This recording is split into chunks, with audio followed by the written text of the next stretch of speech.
इस बार ठंड कड़ाके की पड़ रही थी। संक्रांति भी चली गई, माही चौथ भी चली गई, पर ठंड जाने का नाम नहीं ले रही थी। इस बार तो संक्रांति के पश्चात ठंड एकदम से कम हो जाती है, लेकिन इस बार तो ठंड ने जैसे हालत खराब करके रखी थी। पानी में हाथ देने पर भी हाथ जैसे सुन्न पड़ जा रहे थे। ऐसे में रागिनी का भी ठंड से बुरा हाल हो रहा था। सबकी फरमाइश पूरी करते करते वो अपने को निढाल महसूस कर रही थी।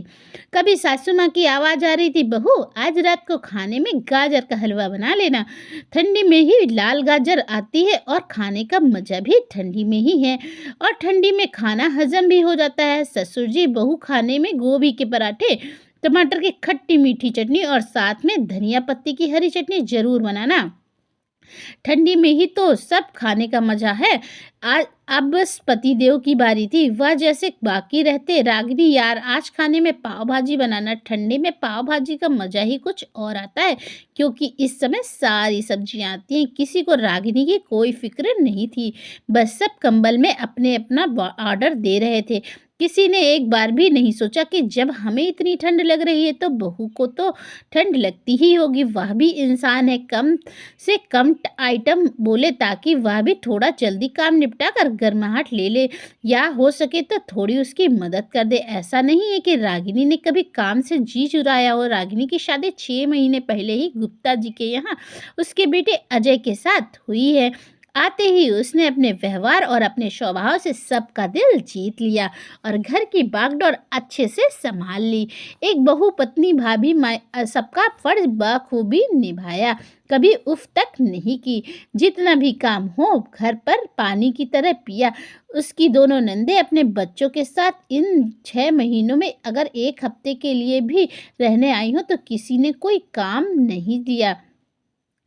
खुद आगे बढ़ बढ़कर सारा काम किया है। बच्चों के लिए उसकी पसंद का हर आइटम बनाई। सासू माँ को भी कभी कोई काम नहीं करने दिया, लेकिन आज जब वो तकलीफ में थी तब कम से कम थोड़ी मदद कर सकते थे, और अगर मदद भी नहीं करनी थी तो कम से कम फरमाइश ही थोड़ी कम कर देते। यही सोचकर उसकी आंखों से आंसू बहे जा रहे थे।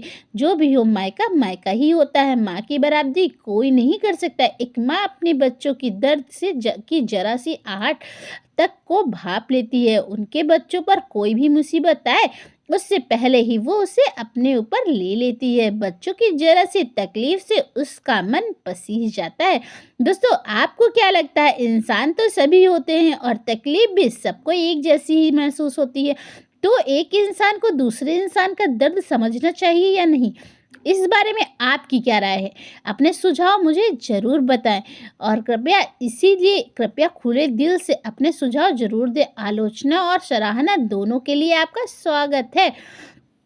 अगर आपको यह कहानी अच्छी लग रही हो तो प्लीज़ मेरे चैनल को लाइक करें, सब्सक्राइब करें, ज़्यादा से ज़्यादा लोगों तक शेयर करें। तब तक के लिए बाय बाय, और हाँ, घंटी के निशान को दबा दीजिएगा ताकि मेरे आने वाली सारी कहानियों के नोटिफिकेशन आपको टाइम से मिल जाए।